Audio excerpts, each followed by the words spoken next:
आइए फ्रेंड्स, मैं दीपक नागर स्वागत करता हूं आप सबका अपने YouTube चैनल पर। आइए इस क्वेश्चन को स्टार्ट करते हैं।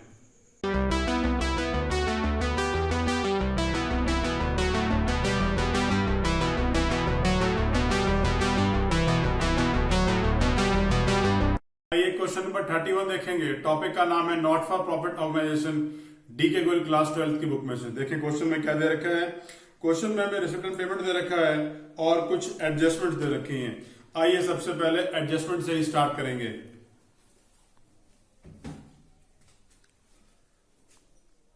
बाय सब्सक्रिप्शन, सब्सक्रिप्शन का अमाउंट हमने रिसिप्ट एंड पेमेंट अकाउंट में देखना है। अमाउंट दे रखा है 4,79,960। अब इस सब्सक्रिप्शन के अमाउंट के साथ जो सब्सक्रिप्शन की एडजस्टमेंट है वो कर लेते हैं। सब्सक्रिप्शन ड्यू मतलब आउटस्टैंडिंग, और आउटस्टैंडिंग इन द बिगिनिंग जो है वो लेस हो जाता है। आउटस्टैंडिंग सब्सक्रिप्शन बिगिनिंग वाला ये लेस हो जाएगा। अमाउंट है 2400। Outstanding at the end plus हो जाता है, ये मैंने प्लस कर लिया। Subscription received in advance, received in advance beginning 640, और subscription received in advance at the end 1000। इन सबको प्लस माइनस करके मैं आउटर कॉलम में डाल दूंगा। आइए अब इनको जहां जहां ये बैलेंस शीट में इनका इफेक्ट जाएगा एडजस्टमेंट्स का वहां डाल देता हूं। आउटस्टैंडिंग सब्सक्रिप्शन जो बिगनिंग वाली थी वो मैंने ओपनिंग बैलेंस शीट में शो कर दी। अमाउंट है 2400, और आउटस्टैंडिंग सब्सक्रिप्शन जो एट द एंड वाली है वो मैंने क्लोजिंग बैलेंस शीट में शो कर दी। और जो सब्सक्रिप्शन रिसीव्ड इन एडवांस है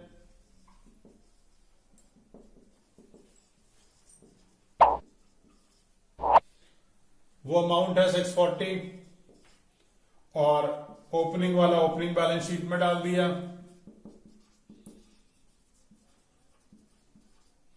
और क्लोजिंग वाला क्लोजिंग बैलेंस शीट में डाल दिया। इस तरह से हमने सब्सक्रिप्शन की सारी एडजस्टमेंट भी कर ली है और उसका इफेक्ट इनकम एंड एक्सपेंडिचर में भी डाल दिया और बैलेंस शीट में भी डाल दिया। आइए अगली एडजस्टमेंट की तरफ चलेंगे। Stock of medicine, stock of medicine का भी ओपनिंग क्लोजिंग बैलेंस दे रखा है, तो इसे भी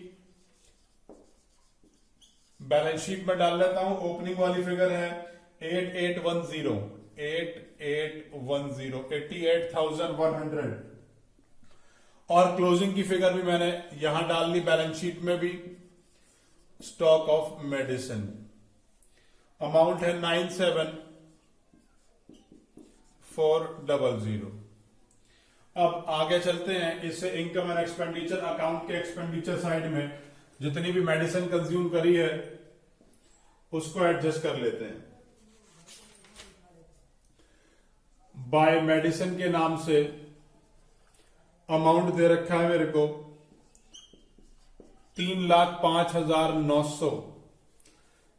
इसके बाद ओपनिंग स्टॉक, क्योंकि ये एसेट है तो और एसेट में ओपनिंग स्टॉक प्लस हो जाता है और क्लोजिंग स्टॉक लेस हो जाता है, तो ओपनिंग बैलेंस मैंने प्लस कर दिया। ओपनिंग बैलेंस था मेरा 88,100। उसके बाद क्लोजिंग बैलेंस है 97,400, और इनका टोटल मैंने आउटर कॉलम में डाल देना है। आइए अब हम इक्विपमेंट्स की एडजस्टमेंट को देखते हैं। इक्विपमेंट्स के बारे में लिखा है कि साल के शुरुआत में 2,12,000 के थे, साल के एंड में 3,16,000 के हो गए हैं। कुछ इक्विपमेंट्स परचेज भी कर रहे हैं 1.5 लाख के अमाउंट के, तो इनका जो बाकी डिफरेंस है, कोई सेल तो है नहीं, तो बाकी अमाउंट जो है वो डेप्रिसिएशन के नाम से आ जाएगा। अब डेप्रिसिएशन को कैसे कैलकुलेट करेंगे? Opening balance of equipments plus purchases of equipments less closing stock of equipments. इस तरह से प्लस माइनस करके मैंने डेप्रिसिएशन की वैल्यू निकाल लेनी है। ओपनिंग बैलेंस है 2,12,000, परचेज की वैल्यू 1.5 लाख और क्लोजिंग की वैल्यू है 3,16,000। अब हम इन्हें कैलकुलेट कर लेते हैं। 46,000 ये अमाउंट ऑफ डेप्रिसिएशन मैंने इसे को जो है कैलकुलेट करके अमाउंट निकाल लिया है। आइए अब इस डेप्रिसिएशन में जो इस इक्विपमेंट्स की वैल्यू है उन्हें बैलेंस शीट में शो कर देते हैं। इक्विपमेंट्स ओपनिंग वाली वैल्यू है 2,12,000 और भाई क्लोजिंग के इक्विपमेंट की वैल्यू है 3,16,000। ये मैंने ओपनिंग क्लोजिंग इसकी डाल दी। इसके बाद एडजस्टमेंट में बिल्डिंग की वैल्यू दे रखी है। बिल्डिंग की वैल्यू में बिल्डिंग की ओपनिंग वैल्यू है 4 लाख और क्लोजिंग की मतलब एट द एंड की उसकी वैल्यू है 3,80,000, 3,80,000। इन दोनों का जो डिफरेंस 20,000 रुपए कम हुआ है वो सिर्फ इसी कारण से हुआ है कि भाई इस पर डेप्रिसिएशन लग गई है। तो आइए उस डेप्रिसिएशन को लिख लेते हैं। टू डेप्रिसिएशन ऑन बिल्डिंग 20,000 रुपए। अब हमने सारी की सारी एडजस्टमेंट कर दी है। अब आगे चलते हैं रिसिप्ट एंड पेमेंट की तरफ। सबसे पहले कैश इन हैंड का बैलेंस लिखा हुआ है। ओपनिंग कैश है तो ओपनिंग बैलेंस शीट में डाल दिया मैंने कैश 71,300। उसके बाद अगली फिगर मुझे दे रखी है सब्सक्रिप्शन, वो मैं डाल चुका हूं। अगली उसकी फिगर उसके बाद दे रखा है डोनेशन। डोनेशन भी हमारे लिए एक इनकम है, हमें हर साल मिलेगी, तो वो भी मैंने यहां लिख दी। अमाउंट दे रखा है 1,45,000। इस टोटलिंग का अमाउंट है 4,80,000 और इस वाली का जो है 2,96,600। अब डोनेशन के बाद अगली फिगर है इंटरेस्ट की, तो मैंने इंटरेस्ट को भी रिकॉर्ड कर लिया bye interest on investment. Interest on investment है जी 70,000। उसने बोला 7% का रेट है और पूरे साल का ब्याज है, वो अमाउंट 70,000 आ रहा है। तो कहीं ना कहीं इन्वेस्टमेंट तो होगी। जरा देखें अपनी बुक में कहीं एडजस्टमेंट में कोई इन्वेस्टमेंट तो नहीं दे रखी भाई, ढंग से देख लेना, मेरी बुक में तो है नहीं। तो आइए इसके ऊपर भी एक डिटेल स्टडी कर लेते हैं, लेकिन उससे पहले ये जो अगला रिसिप्ट लिखा हुआ है प्रोसीड फ्रॉम चैरिटी शो, ये मैंने यहां डाल दिया ताकि सारे रिसिप्ट्स पूरे हो जाएं। 1,04,500 ये amount proceed from charity show है। आइए अब उस इन्वेस्टमेंट के बारे में बात कर लेते हैं। जब हम नॉर्मली बात करते हैं कि भाई इंटरेस्ट को कैसे निकाला जाएगा, तो हमने जो फॉर्मूला यूज करना होता है वो कुछ ऐसे होता है। Amount of investment into rate by 100 into time period by 12 is equals to amount of interest.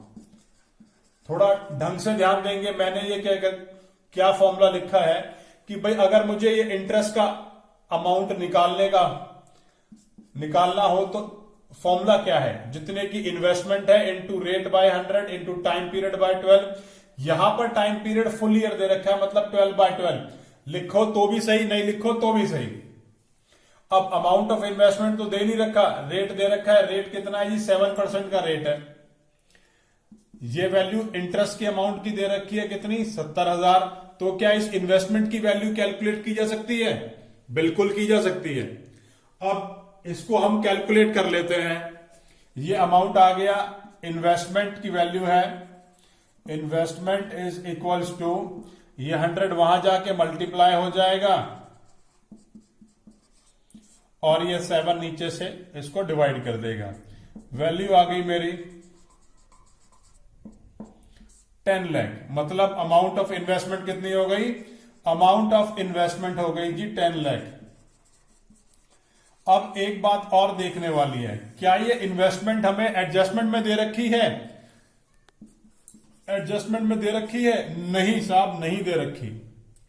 क्या ये हमें पेमेंट साइड में दे रखी है? रिसिप्ट एंड पेमेंट की? नहीं दे रखी।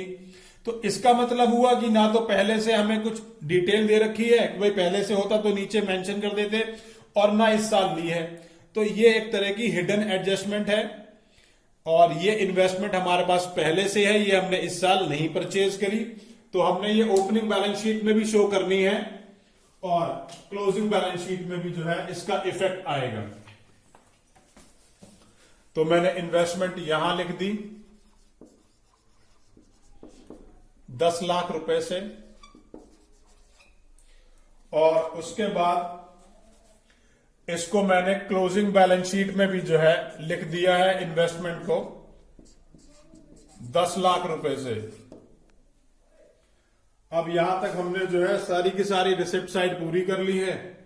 आइए पेमेंट की तरफ चलते हैं। सबसे पहले लिखा हुआ है मेडिसिन, वो तो हम एडजस्ट कर चुके हैं। उसके बाद लिखा है डॉक्टर हॉनोरियम।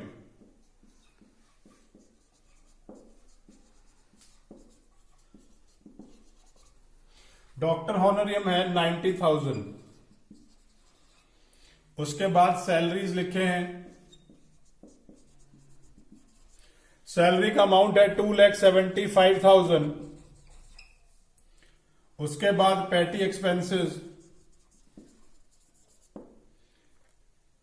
4,610। उसके बाद इक्विपमेंट्स हैं, उसके बाद इक्विपमेंट्स तो हमने पहले ही एडजस्ट कर लिए थे। उसके बाद जो है वैल्यू है एक्सपेंस ऑन चैरिटी शो 7,500। और एट द एंड में सिर्फ कैश का बैलेंस लिखा है जो कि क्लोजिंग बैलेंस है, तो क्लोजिंग बैलेंस शीट में उसका इफेक्ट आएगा। तो मैंने यहां डाल दिया कैश का बैलेंस 37,750। और इस तरीके से मैंने ये अमाउंट जो है वो सारा का सारा पूरा कर लिया है। इसका टोटल लगा लेते हैं।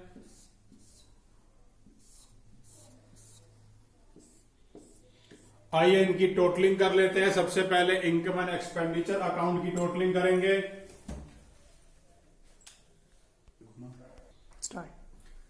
इस साइड की जो टोटलिंग आ रही है मेरी, वो आ रही है 7,99,500।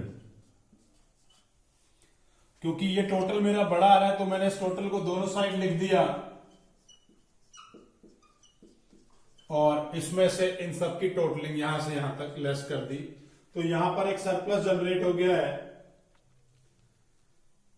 टू सरप्लस अमाउंट है 7,39,710। ये मेरा सॉरी अमाउंट कुछ गलत हो गया है। This is 59,790। तो ये मेरा सरप्लस है, ये मैंने इनकम एक्सपेंडिचर में कैलकुलेट कर लिया। अब आइए ओपनिंग बैलेंस शीट को जो है टोटल कर लेते हैं। ओपनिंग बैलेंस शीट का टोटल आ रहा है 17,73,800। यही टोटल मैंने इस साइड भी लिख दिया 17,73,800। इसमें से ये फिगर लेस करके यहां बैलेंसिंग आ गई, जिसको मैंने कैपिटल फंड के नाम से लिख दिया है। ये अमाउंट आ जाएगा मेरा 17,73,160। ये अमाउंट मेरा कैपिटल फंड का है। ऊपर से कैपिटल फंड को नीचे वाली balance sheet closing balance sheet में ले आता हूं। 17,73,160। ये बैलेंस मैंने यहां पर लिख लिया। अब ये मेरा कैपिटल फंड का बैलेंस आ गया। अब मैं इसमें सरप्लस जो मैंने इनकम एक्सपेंडिचर में अर्न किया था, जो मुझे बच गया है, वो मैंने यहां पर लिख दिया 59,790। अब इनका टोटल लगा लेता हूं। ये टोटल आ गया है 18,32,950। अब लायबिलिटी साइड की टोटलिंग कर लेता हूं 18,33,950 और ये मेरा बैलेंस शीट का जो है टोटल आ गया है। अब इसी तरीके से इस साइड का भी टोटल कर लेता हूं 18,33,950 और फाइनली हमें क्वेश्चन इसी तरीके से करके दिखाना है। अगर आपको इस क्वेश्चन में कोई भी प्रॉब्लम है तो नीचे कमेंट बॉक्स में कमेंट में आप मुझे अपनी प्रॉब्लम लिख के भेज सकते हैं। अगर इस क्वेश्चन में जो है आपको कोई पर्टिकुलर चीज समझ में नहीं आई है तो नीचे डिस्क्रिप्शन में मैंने अपने जो है वो लेक्चर्स भी जो है लेक्चर्स के लिंक भी डाल रखे हैं, वहां से आप उन्हें भी देख सकते हैं। और अगर वीडियो पसंद आए तो प्लीज लाइक जरूर कीजिएगा।